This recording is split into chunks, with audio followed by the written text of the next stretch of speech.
السلام عليكم الخوت، مرحبا بكم اليوم في حلقه جديده من برنامج ديالكم غير دايز. اليوم معنا شاب من مدينه القصر الكبير، جا هنايا للديار الاسبانيه، بالضبط في مدينه برشلونه. بدا من الزيرو. خليكم معاه تعرفوا عليه وتعرفوا على القصه ديالو. خاي مهدي، كيفنا؟ خاي بخير؟ مزيان؟ نهار كبير هذا. شكرا بزاف على الدعوه. انت اباراتشي هذا كامل، انت راك عزيز عليا. واليوم ما شاء الله بغينا نوصلوا ميساج للناس. كيفاش جيتي لهنايا، بدايه ديالك، كيفاش حتى سهل عليك الله عملتي محيحل ديالك. بغيتك انت نخليك مع الناس يديو منك واحد الخبره وتوريهم بزاف الحاجات. ما كاين حتى شي مشكل. السلام عليكم ورحمه الله وبركاته. معكم المهدي، الشاب مقيم هنا في برشلونه من مدينه القصر الكبير. وصراحه الله واخيرا نديروا الحلقه ياك اخي من بعد مده طويله وحنا كنهضروا الجو هذه.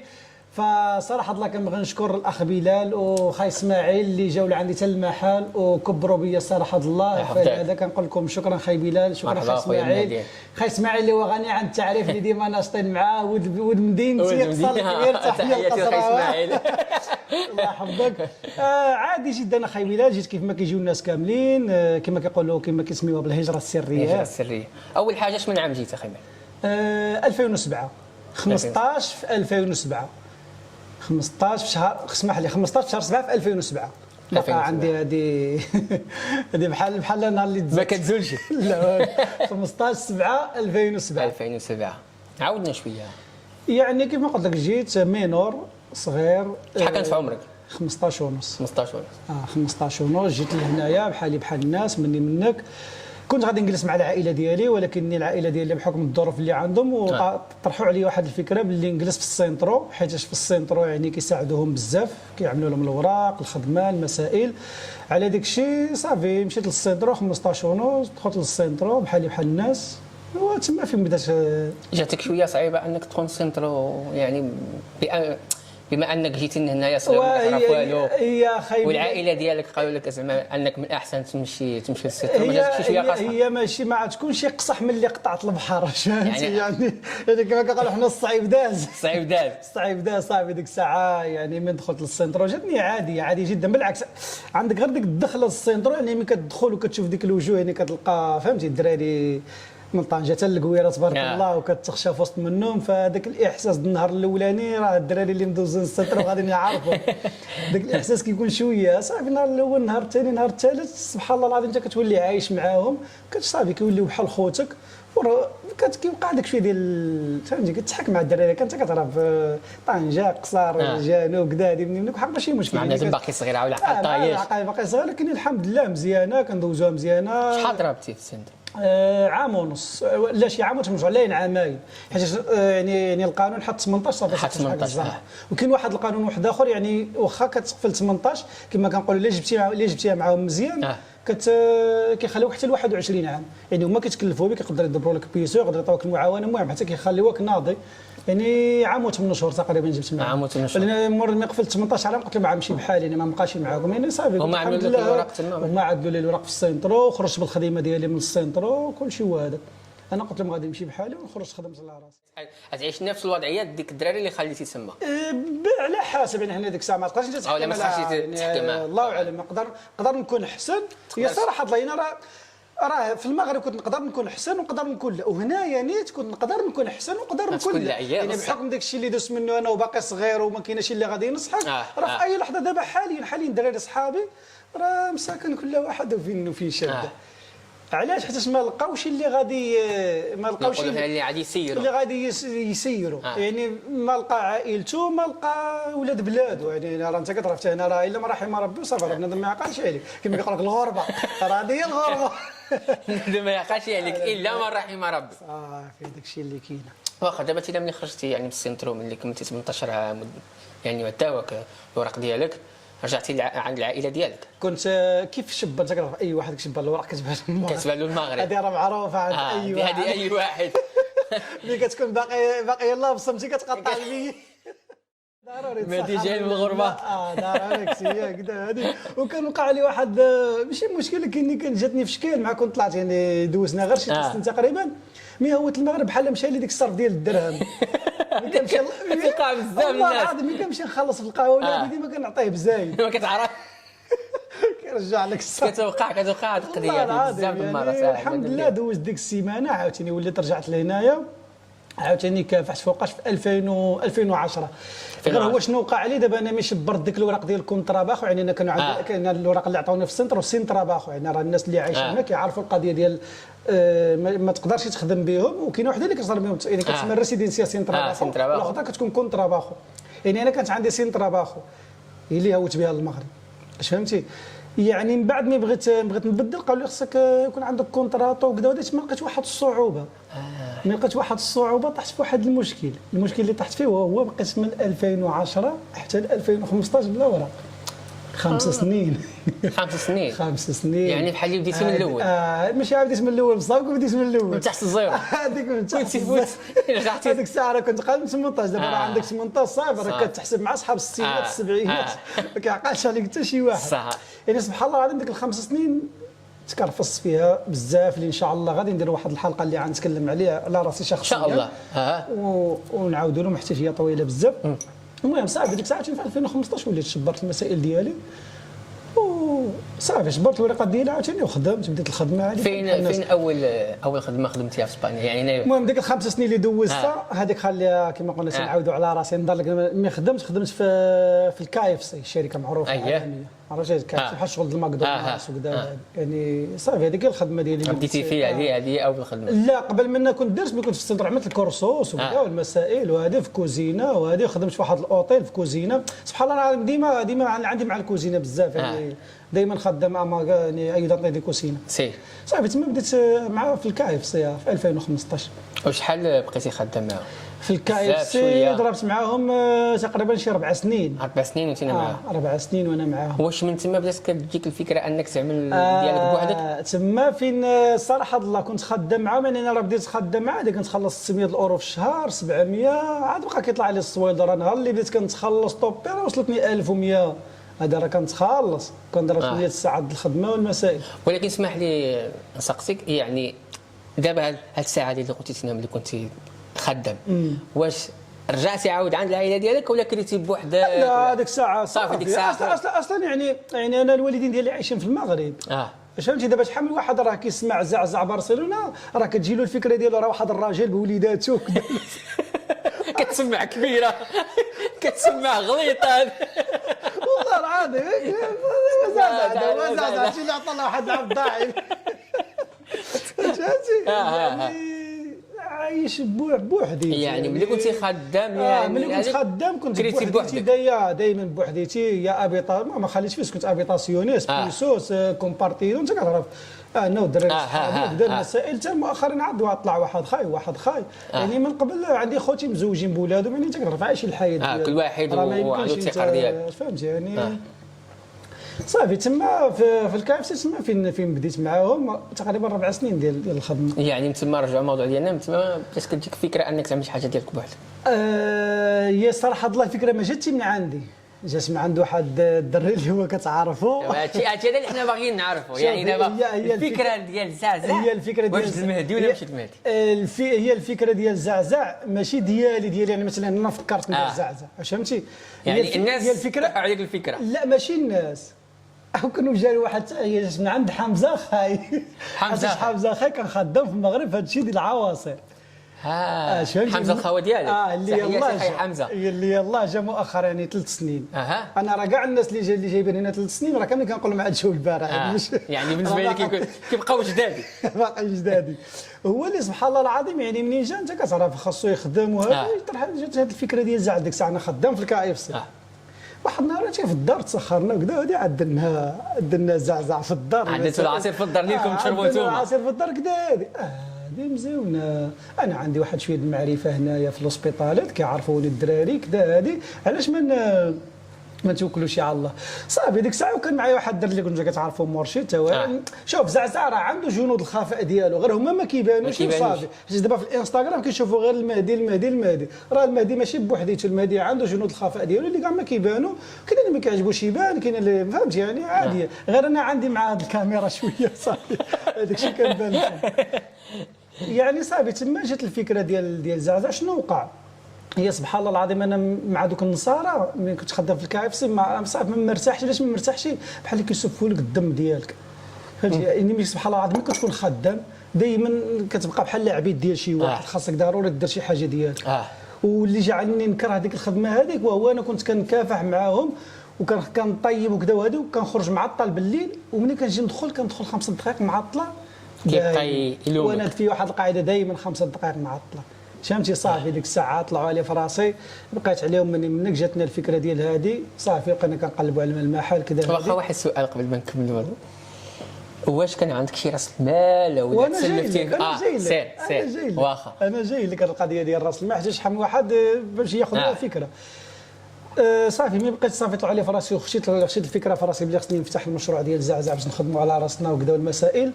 هنا عندهم انت كترى في البارو تقدر تخلص بالشهر، تقدر الا قلت لهم تفتح المشروع ديالك يعطيوه لك.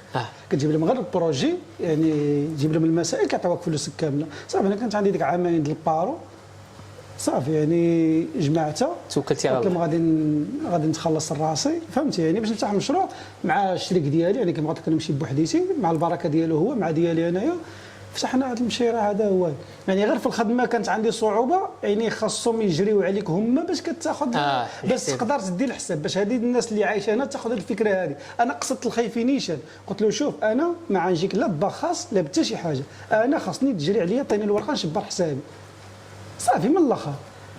قال لي ها شنو عدير شنو قال لي ما تجيش 3 ايام من الخدمه غيصرفوا لك واحد الكارطه للدار باللي راك ما جيتيش كيعلموك، مع كتجيك الورقه ديال ديسبيدو. هذيك الورقه ديال ديسبيدو كتمشي تشبر الحساب ديالك، تشبر الحساب ديالك. وثاني المقصود يشوف راه ما يمكنش تشبر ديك الحساب راه تكذب عليهم بعد تخلق مشكل راسك. يعني بعد ما كيشوفوا بصح داك البروجي خدم بصح صافي كيما يكون عادي. صافي تما فين بدات المسيره. يمكن نقدر نقول لك انا طورت هي انا شخصيا كنهضر على راسي، كتب لك السميه في التبصيل، فهمتيني؟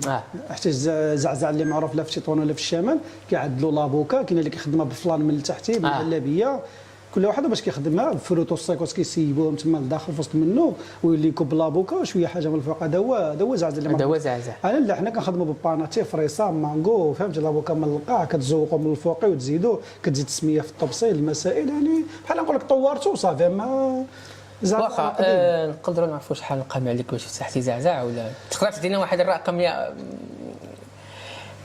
غير باش الناس تاخذ واحد الفكره. دابا كاين اللي عادي يسمع زعزع يقول خصني واحد المقدار كبير، يعني واحد المقدار، كاين اللي يقدر يقول لك لا ما يعني ما ياخذش مني واحد المبلغ بزاف. تقدر تعطينا من بين يعني؟ وهو بحال مثلا المشروع هنايا انت كتعرف راه يقدر ما ياخذ لك والو. الا كنتي عاد تشبر محل مثلا، نعطيك غير مثال، راه كتلقى طراس باسوس مثلا ديال الريستورونط ولا هادي تلقاهم ب 40 50 60 70 80 30 20 25. عندك شوف تما فيك خاصك الموقع، خاصك الماحه شحال فيها من المترو، شحال كما كنقول لك شحال ما عندك راه عاد بحال عاد تشري طوموبيل. يعني راه شحال ما زدتي شحال ما كدي حاجه مزيانه. والمشروع كذلك يعني تعود مثلا الرابه راه تلقى بزاف د الفلوس، عاجي للسبيطال تلقاه ناقص. يعني راه عندك من 20 وانت طالع 30 40 50 على حسب. يعني دابا بالنسبه لك باش يكون واحد المشروع مزيان وهذيك من 20 الفوق 20 مليون الفوق. هذه القليله يعني بلا ما تصلح المحل بلا ما تصلح المحل، غير باش تبدا راه يعني غير باش تبدا وعاد خاصك تضرب على واحد العام ولا عامين الاولانيه هذه غير نسى الارباح. هذاك راه يلاه تبقى ترجع فلوسك راه فهمتي. دابا حنايا راه انا اش كنقول لك شحال واحد كيسمع زعزع كيسحب الوالي راه باقيين يلاه باقيين بادين. شحال دابا تينا باش نفتح؟ راه فتحت مع كورونا. دابا حنا يلاه فتحنا جات كورونا، يعني في 2019 يلا فتحنا صافي فتحنا جات كورونا تما فين بقينا نفتح السود. بقاو كيديروا لنا ديك التوقيت ديال المدرسه من 8 ل 12 من 2 ل 5 الباراييبار كذا. هذه بصح والله العظيم يعني واحد دوزناها مزيانه. كانت عندي واحد الطوموبيله مباركيه هنا في الباب ديك الساعه كان غير باراييبار كيجيو الدراري كيتخشاو فيها. بزاف ديال الشباب المغربي كيعاني شويه من خاه المغربي او من خاه العربي بصفه عامه، ما كيتهلاوش فيهم في الخدمه، كيعاملوهم شويه قصاح. وعلى سبحان الله العظيم. شو ما سقسيتيني شنو قلت لك خصو يكون كيخاف من الله. علاش سمعت تكون كتخاف من الله عاد تهلا في الخدام. يعني انت صاحبي راه ما يمكنش يجيك خدام مسكين يلاه جا وتخيل معايا ما عندوش عائلته هنايا كيخلص الكرا خاصو ياكل خاصو يشرب، ومني يجي كيخدم معاك نتايا اللي الحمد لله يقدر يكون مسك عليك الله ما كطيحش رزقه. واش فهمتي علاش ما كطيحش رزقه؟ يعني علاش قلت لك خصك تهلا في الخدام. انت ما قادرش تخلص واحد الخدام، خليه يمشي يدبر على راسه. انا هنا كنقولها له وسقسي عليا انا كنخلصو من نهار قبل ما يدخل الشهر. وفلوس ديال الخدامه ديما اقسم بالله لا كيتجمعوا هما الاواله. من ديت هذا المشروع هذا فلوس ديال الخدامه هما الاواله، عاد ارى الكرا والماء والضوء وهذه. واش فهمتي؟ حيت راه الخدام راه هو كل شيء. واش فهمتي؟ راه الخدام تيهضر لك مع الكليان، وتصور انت الخدام مخلص شي شرايين كيفاش يهضر لك مع الكليان؟ هو شرايين ما مخلصش وكتجي انت كتشكي وتبكي عليه. انا كنقول لك اخاي ما قدرش يتخلص الخدام، هبط الريدو خدموا 4 ساعات، المهم عطيه رزقه. يعني كاع ما تحقروا.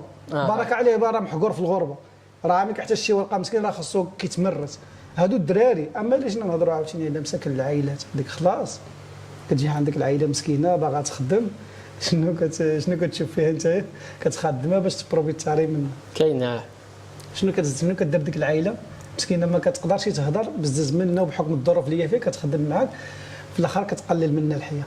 كاين بزاف كيستغلوا هاد النقطه هذه. النقطه هذه علاش؟ هذيك كون بغات شي حاجه راه تمشي ديرها في بلاصه واحده اخرى. ما تجيش الى عندك انت وباغا تخدم وانت كتستغل، وتقدر تكون مجوج تقدر تكون ما مجوجش يلاه. واش فهمتي؟ يعني اش قلت لك خصو يكون كيخاف من الله، حيت اول حاجه خصو يكون كيخاف من الله. هذاك هو البونتو الاولاني. سبحان الله ما تكون كتخاف من الله عطي الخدام ديالو عاد تمشي الامور مزيان. تمشي الامور مزيان الحمد لله. والله اش قلت لك انا كتلقى سبحان الله العظيم بالخصوص العائلات مساكن هنايا. انا ما كنهضرش على اللي عندهم والديهم هنايا. اللي عندهم والديهم هنايا راه تمشي حدا مهمتك عاد تكمش وعاد تلقى الماكله واجده وعاد تبرد غدايا بزاف د الحاجات. الاخر بوحديته ولا ثاني كاع ما كتخلص وكيمشي للدار راه كيدور بين 4 الحيط بوحديته، عنده ابيطاسيون كامل، ويقدر يكون كاري كامل مع بزاف ديال الدراري. وكيفاش ما مرتاح في الدار، ما مرتاح وعاد الغالي في الامر هو انت مسلم ومغربي وكتمشي للجامع ويلا جيتي من الجامع فين الصلاه ديالك؟ والاخر راه انت مضيع ما قادرش تخلصوا الباب. وعنطي واحد الميساج واحد اخر لهادو اللي كيمشيو عند الناس يخدموا. انا ما نهضرش على بالاوراق ولا على بالاوراق، افرض الوجود ديالك واخا ما عندكش الاوراق اخاي، الا كان عندك الدراع والنفس ما خلصكش في راس الشهر وقفوا في الباب الخدمه، في الباب الخدمه اقسم بالله ما يتفتح المحل وما تخلصني. اما انت ملي كتسكت له شهر شهرين كيولي الديفو ديالك.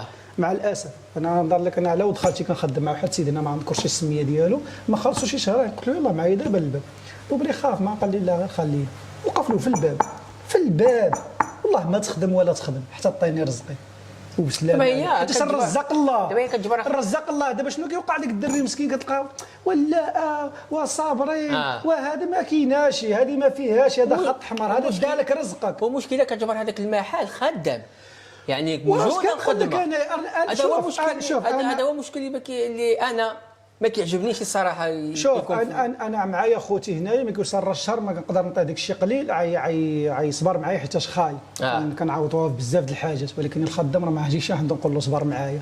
الخدام ما عنده حتى شي دخله فيا، انا ما عنديش الخدمه ولا ما خلصتش ولا ما درتش، ما عنده حتى شي دخله فيا. الخدام ما عنده حتى شي دخله في الخيفي صافي. الخدام خصو يتخلص، ما قدرش يتخلص غيمشي بحالو، غنهبط له السوايع، المهم ندير معاه شي حل ياخذ المسائل ديالو كامله مضبوطه نيشان. فهمتي؟ ياخذ المسائل ديالو مضبوطه. ما نشكي ما يمكنش انت خايف تجي تشكي. ودابا مين انت خايف وعندك الطوموبيل والدار وكتجي باك توصل المغرب وانا خدام معاك ما عندي حتى فين الناس تكون كتجي تشكي عليا؟ راه كاين شي امور اللي الانسان خصو النهار الاولاني. شوف النهار الاولاني كيطرق، النهار الاولاني كيموت المش صافي. طرقت معاه نخدم معاك بقده وقده، شهر عطيني قده وقده، ما عندكش الخدمه الله يعاون. هادشي اللي كاين. يعني علاش قلت لك انا الانسان خصو يكون كيخاف الله باش الامور تمشي مزيان. لا كاين نيشان شي زعزع اخر، شي حاجه من غير زعزع ولا تبقى شابر غير في الدومين؟ لا شابر في الدومين. حيت عرفتي علاش انا ما بغيتش نخرج على هذا الدومين هذا؟ حيت نقدر الا خرجت منه ما يوليش يزعزع. عرفتي انا مع كل احترام الناس اللي كتفتح الريستورانطيس وكيخلطوا كل شيء، كتدخل لشي ريستورانطي كتلقى عنده كيدير لك شهاده السكنه، كيزوجك طاهيه دجاج اللحام الكفته، كيبيع ملاطي، كيبيع المالطات، كيدخل يبيع 20 في الطوموبيلات. المهم هو غير دايز. هذه لا، يعني كدير واحد الحاجه اختص فيها، والدليل على هذا الشيء كتعرف ديك مصطفى اللي كيبيع الشاورما راه هو في الرد ضد بلاصه اسبانيا. مصطفى شنو كيبيع؟ شاورما. شي حاجه واحده اخرى؟ لا. خدام ولا لا؟ خدام. بصح ها؟ صافي الا كنتي كتعرف مصطفى سير لبلاصه اسبانيا شوف. صافي دير واحد الحاجه اختص فيها. صافي خليك في واحد الدومين سير معاه، اما الا بقيتي خبش هنا خبش هنا خبش هنا. يعني كتقول يعني شي محل اخر هنايا في برشلونه، ولا كتفكر تعمل يعني في ما كرهتش لا يكون شي مدينه اخرى من غير برشلونه؟ يعني دي مومينتو غير هنايا في برشلونه يكون قريب شويه، يعني فهمت يعني كيما قلت لك حنا الحمد لله باقيين لا بادين، ولكن مع في المستقبل بديتي كتنزل هاد الفكره من فوق الطابله. هاد الفكره هذه كاينه راه كاينه، ولكن غير راه مشروع صعيب شويه، راه ماشي غير شويه صعيب بزاف، راه الناس اللي عندها المشروع راه عارفه شنو كاين، راه ماشي كيسحب لك اخي بيلا انت كتجي كتلقى هذا العصير هذا معدل، وهذا العصير هذا كي دار تعدل. لا فقتي في الصباح مشيتي جبتي الفروته وجيتي خلصتي المازوت ديال الطوموبيل، الروايد لافيزيت واش فهمتي. الماء الضوء ومشيتي تسخر دار لك الوقت، وتجيب الماكينه والخدام مع يطحنوا باش كتجي انت كتلقى محطوط فوق الطابله. فهمتي واجد ناضي السفافه ديالو كلشي بالله وتفوق منه، يعني هذاك ياخذ مجهودات. على داك الشيء الحمد لله غادي يكونوا بزاف الحاجات من هنا لقدام، غير هو انا ديما الحمد لله كنصبر كنخدم ساكت الحمد لله. انا ما نقدرش نقول لك انا صافي راه غنفتح ولا انا راه غندير ولا غنفعلوا، انا حتى كندير. دابا غادي نخرجوا شويه على الموضوع ديال المشروع، الموضوع ديال زعزع مرحبا ما كاين حتى شي. كتفكر بجوج؟ ضروري دخلت السؤال فوق. ضروري يا خواز. ما كاين حتى شي مشكل. شوف عندك حنا جوج الحاجات في هذه الحياه كاع ما نهربوا منهم، اللي هما الزواج والموت، يعني ضروري عتفكر ضروري سنين تزوج. يعني كتفكر؟ كنفكر الله يجيب. الفكره كاينه؟ لا الفكره كاينه الحمد لله، غير الله يجيب لنا الله. خاصها معاهم. خاص غير معاهم الله رزقنا شي بنت الناس. امين امين. الله راه الحمد لله باقي بنات الناس كيف ما باقي ولاد الناس، باقي بنات الناس والله رزقنا الزوجه الصالحه. الحمد لله. امين. انت خايب الله يجيب. امين امين امين اخي. المهم باش غادي نساليو الحلقه، مرحبا، بما انك انت هنايا بوحديتك والوالدين ديالك في المغرب، من هنايا شنو تبغي تقول للوالده والوالد ديالك من هذا المنبر؟ ها الكاميرا محتاج. دابا هذا هو البونتو اللي قصيني فيه بزاف اخاي بلال، خصني ندور هكا شويه باش نقابلك الوالده. انا دابا انت عارفك كتشوفي هذا الفيديو هذا. شوف الام هو كما كنقول لك امر اونيك وياك، الحب الوحيد. شوف يما انا غنتكلم اليوم بحال هكا ولادك كاملين كيهضروا معاك، كنقولوا لك كنبغيوك بزاف وربي يحفظك لينا والله يخليك لينا، وانا عارف عندك واحد الامنيه ديالك مع ان شاء الله يطول لك الله في العمر وغادي نحققها لك. غتمشي للحج انت والوالد ان شاء الله وغادي نديكم. والامنيه الاخرى نكون انا عريس، هذه راه حاجه باينه. نكون انا عريس ان شاء الله وتفرحي. بغيت نوجه واحد الميساج اخاي بلال اللي هو بعض الناس كيبينوا الحب ديالهم لوالديهم بالاشياء، يعني كتشري لا ايفون كتشري ماتريال ايه مزيان، ولكن شوف خاي اختي انت الا كنتي كتشوف فيا وجالسه امك حداك نوض بوس لها راسها ويدها ورجلها وقول لها يما كنحماق عليك كنموت عليك، انت هي اللي عندي في هذه الحياه هذه، حيتاش الام راه هذاك الشيء عندهم اونيكو. والدليل على هذا الحب هذا هو يا خاي بلال، غادي نعطيك واحد النقطه وشوف واش تجاوبني. انت الا كنتي مزوج مع مراتك وخرجتي بالليل والله يسر وقعت لك شي حاجه وتعطلتي ما رجعتيش، كاينه امك وكاينه مراتك في الدار، مراتك شنو غتفكر؟ انك مشيتي ماشي موطا ماشي هذاك خرجتي سهران ولا امك تفكر باللي راه وقعت لك شي حاجه. شي الحب كيفاش داير، وهذا الشيء اللي كاين، وتهلاو في والديكم وهذا الشيء اللي كاين. الله يخليهم لك اخي مهدي، الله يخليهم لك ويطول في العمر. واسمح لي باش نختموا حتى هي حنا الام انت كتعرف امك ثم امك خاصنا حتى الوالد نعطيوه واحد القيمه اللي كيضحي بزاف حتى هويا اللي كيضرب من تحياتي الباترون الوالد والعالم، تحياتي 14 12 ساعه الخدمه ديال الوالدين اللي كبرونا الحمد لله. حتى الوالدين حتى هما كيقوموا بواحد الدور كبير، ولكن انت كتعرف ديما كتبقى الوالده وديك الحاله. انا تحيه للوالده والوالد الباترون با حسن، تحياتي. وخاي اسماعيل شكرا بزاف، الله يحفظك الله ينورك. الخوت هذه هي الحلقه كانت مع خاي مهدي، واخيرا صورنا الحلقه. خوتي كنتمنى من الله الحلقه تكون في المستوى وتعجبكم، ودائما غير دايز خلي شي كومونتير خلي شي لايك. تحياتي لكم.